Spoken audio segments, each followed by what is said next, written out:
Good evening, everyone. This is your host, Jess, and video game articles. And I was actually going to look at this a long while ago, but I kept putting this back a lot. And I think if I edited this really heavily, I don't think it would ever get done. Because this was from a podcast episode before I actually revamped it, where I was talking with one of my friends about CS2 and then a supposed rumor. And so I actually decided to investigate it. And I found myself across this PC Gamer article, and how may I say, I'm just gonna, yeah, you gotta love all the ads everywhere, but disregarding the ads, I want to look at the overall content of the article produced. And the more articles I looked at, the more I was kind of disappointed with it overall. I really enjoy reading articles because I think you can still find a lot of great content covering video games, but video game articles in general are kind of not the best. I'll be nice and say not the best. And today I'm picking on PC Gamer because, I happened to come across your article that long ago, and let's just say I have a couple of comments about this, which is to say I have more issues with PC Gamer itself. Because I think the issue doesn't come down to the people actually writing this. I think it comes down to the standards that PC Gamer and their editors basically allow to go through.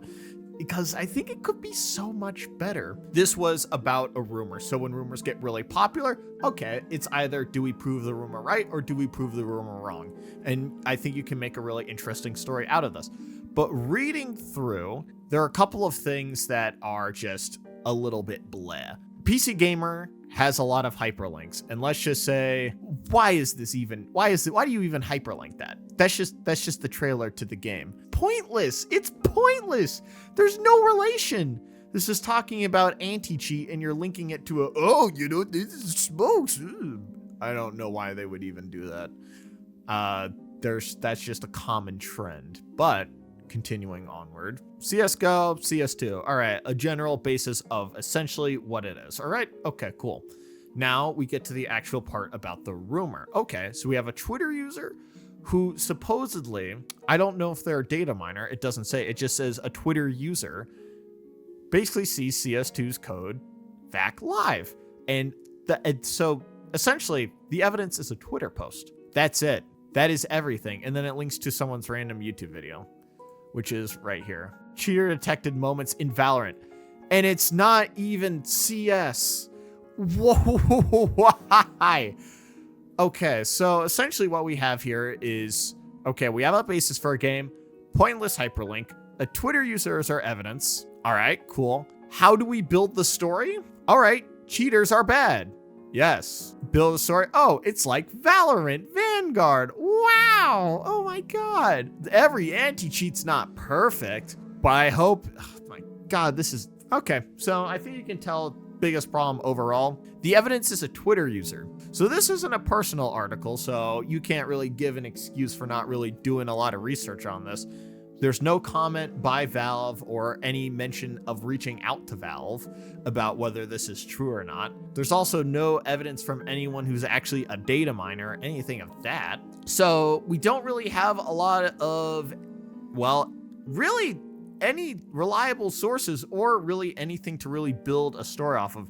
There's no interviews, there's no nothing. You don't even get a player interview. I don't know why people never get interviews for this. I feel like this is such an interesting way to actually craft a story. And so really there's just nothing there. They don't even prove it right or wrong. They're just like, man, I hope it's like Valorant. So 2, I don't know why there are so many hyperlinks. This one, whatever, and this one just links to Valorant. So 2 of them, and this is the actual Twitter source. So it's like, okay, I can see that. But the thing is, they actually at least have the picture in it here, which is nice.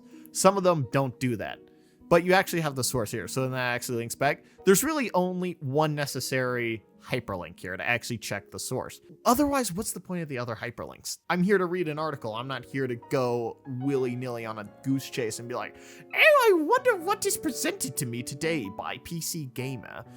I have no idea why they even put that in. And then 3, it's just not a good crafted story too. Because it's just like, man, I hope it's like Valorant. I feel like there's such a better way to really build around this. The only thing is they don't really have a lot of sources, or anything to really build a story around of. There's essentially no basis for this story to really stand on. And that's kind of the other thing that I really don't like about PC Gamer articles, but essentially the articles get published like hotcakes. It's like they're thrown out of here. It's a really fast time to basically output these. I mean, you can definitely feel that the quality of the article kind of has suffered. I don't really want to be mean towards the writer here, but I mean, that's just kind of how the article feels. There's just nothing. But there are a lot of ads here. Ooh, ads. Woo. Which is, I mean, this is kind of what it feels like. You're supposed to just click on it and give people ad money. This is the standard, and I really don't like it. And I'm going to go to another article. We're going to go to this one. Okay, Valve developer has to keep reminding Deadlock's anti-cheat is coming. Okay. I don't even know why this is even a story. Oh, wow, the anti-cheat's coming? It's not there. Oh, yeah, people are cheating. Blah, blah, blah. All right. Okay, do we have actually anything interesting coming out of this? No, but we have a lot of hyperlinks. It's great. You know, you can quote yourself in articles. I mean, I guess they just don't. I don't know why. And they link back to this article too. Ah, yes, Twitter post article. Probably still a problem. Oh my god, and the source is Reddit. Oh no. Okay, I mean, you can already tell out the gate there's just a bunch of useless hyperlinks that don't really link to anything. So the evidence off of that is someone who develops for Valve, Discord server, develops for Deadlock, or probably, supposedly. I don't see any way that they've actually confirmed that. This is just a Reddit screenshot. I have the most informed website out there, where no one would publish any fake information whatsoever. Supposedly they are a developer. Don't even have a real name for them. They're just Yoshi. It's just the Discord user Yoshi. You know what'd be funny is this is just someone's random Discord and they're like, you know guys, I'm gonna post this into Reddit. It's gonna be hilarious. Whatever, I don't care. All right, yeah, we're working on an anti-cheat. Okay, next part, unrelated, don't care. Yes, of course, there are cheaters in a game. Crazy. Wow. Okay, this is actually an interesting point that they could make. When you see people complaining, this would actually be a time where you could use like a subreddit in Twitter, because, I mean, that's a little bit more of a believable source, because also it's not the primary source. Cheating's bad, but now we actually have an interesting connection here. Okay, Valve has not done well with TF2 and CS2. Okay, so how are we going to connect this back, really? You have been dropping the ball, but what do we have here? It's just, oh, John, all right, they're working on anti-cheat. Wow, crazy. Wow. I thought they don't even post the actual screenshots from Discord too. It's actually just the text things. They'd use Reddit. Okay, whatever. I don't care. Okay, so we don't really connect that back. All right, okay. It's so annoying. In order to digest all of the information from this article, you have to go to so many different articles. I don't understand why there are so many hyperlinks. That's like doing homework on top of homework on top of homework. You just want to read one article? No, screw you. You have to read all of these, kind of understand the context. Thank you. Wonderful. Absolutely great. All right, cool. Of course, it's impossible to get rid of all the cheaters. Oh my god. I don't even know why I'd even say that. The thing is, I don't really think there's a story here. The way that there's a story is if you connect it to TF2 and CS2, but they don't really build on that. The thing is, so you see is like there's a couple of connections here, right? And it calls to a couple of past history, but it doesn't build on this. Otherwise, you know what this story is? Oh yeah, Valve is working on an anti-cheat for Deadlock. Oh, crazy. Wow, really? This needs more information to actually prove what they're saying is right, and also actually build out the story. There's a bit more of a story here because there are issues with CS2, TF2, and also Deadlock, but they just don't really build on it, which is kind of the issue. So this article kind of just falls flat because it's like, oh, Deadlock is working on an anti-cheat. Woohoo! Yeah, it's not done, but that's kind of, it's not really, the story's not done, because kind of what's missing here is interviews towards Valve. Because if they decline to comment, you can kind of build a story around that and try to see what other people in the community are kind of looking at. You know, if they could actually put that in that instead of actually putting a hyperlink. And I was like, that would be wonderful. They're starting to build out more of a story here, and it falls flat because there's just not enough. But this, I think, is probably one of the best examples of an article for video games that I've seen in a little bit. All right, Valve issues day one Counter-Strike 2 cheaters. Okay, and accomplices. All right, issues a statement. We link to the why. Why does that just link to why does that? There's no point of even hyperlinking that. So we have our source. So we have the actual patch notes. All right, and see, we have patch notes. All right, links to Steam. Okay, we have Steam patch notes. Cheaters will get banned, and one or more power members and all their associates will be penalized. Now, the only thing is associates isn't clarified, which is what this article goes into. Now, okay, we get a little bit of a basis of what's been happening. And now this is the part that I really like. So we have this information. Where do we go with it now? They're asking for clarification on the patch notes. Who plays regularly with a cheater, who has coincidentally begun matches with it, or could include someone who's just in the wrong place at the wrong time. The only thing is the patch notes don't really clarify that, so these are good questions to ask. I've reached out to Valve for clarity on what associates, and we'll see an update of Viaplay. And there was not a reply. So it's like, you see kind of how it starts to build a story with information you're prevented. We're asking questions about that information, and we're starting to get more of a conclusion. It feels more like a story is being built. Okay, this is what happened. Here's a little bit of the context of what's going on. All right, now with the information we're given, what questions do we ask to decipher more about how this is and how it will affect people? Unfortunately, I do feel like there still needs to be a couple more sources for this. Overall, I like this article. Do I think it really is the best story? No. But in terms of what I have seen through so far, this is the best one that comes to actually telling a story. Because the thing is, this isn't also like generic news where it's supposed to really give you information on how to make probably a good decision. This gives me information to be like, okay, should I spend my time investing in CS2? Because this is stuff that it thinks about. Okay, if I get stuck in a lobby with a cheater, will I get punished for it? So should I be playing CS2?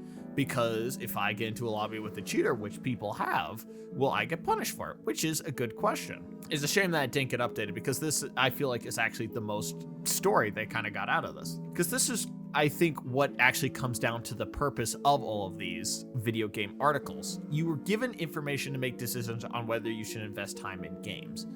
That is what this ultimately comes down to.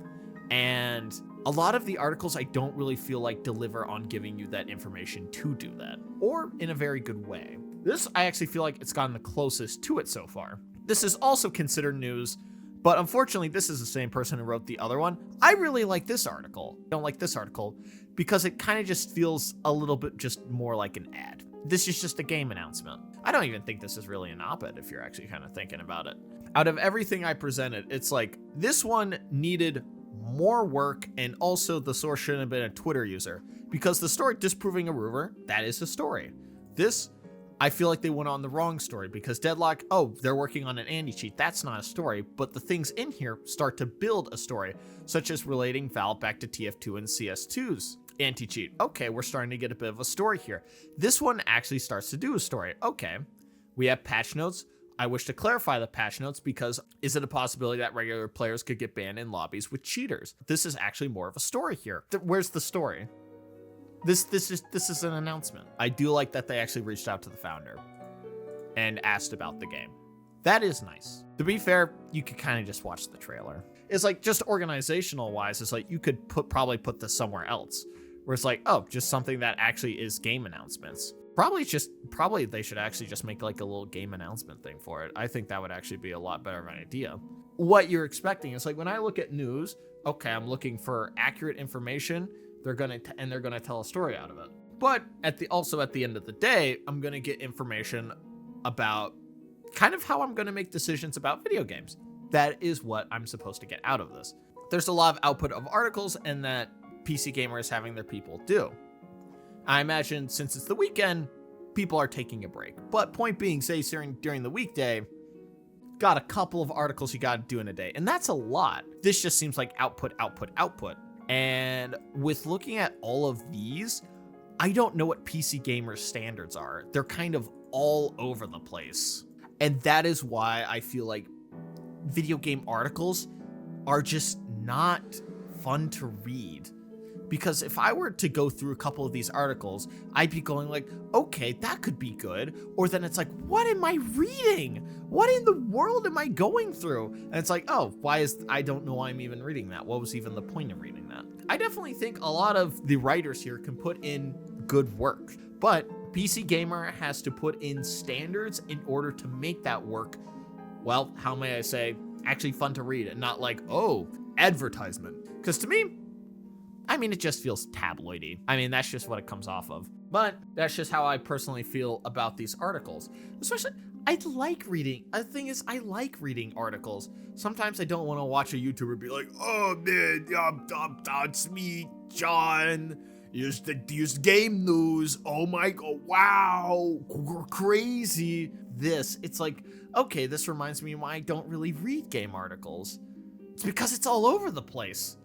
And then sometimes I don't even think some of these are accurate. I don't think this is a Twitter user.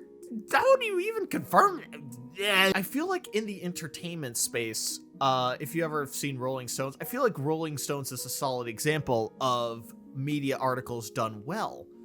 But it has to come down to the standards that are enforced. Because the thing is, I mean, as long as you click on the article, I mean, I believe they make their money. So I don't really think they particularly care. I know it's like ads shoved in your face out the wazoo, but I don't think that's ever going to be the case because their model for standards is like, okay, if we can get you to click on the article, we make money. And that's it. There's no real need to put in anything more. And that is kind of how I feel going through all of these, is that there's no reason to increase our standards or make our standards feel the same across our writers, or make everything feel a little bit more organized, because I don't understand how this is really in news. It's a game announcement. And in order to actually make me read game articles, I just need more. You bored me. Good job, you're boring. Because I feel like these could be so much better.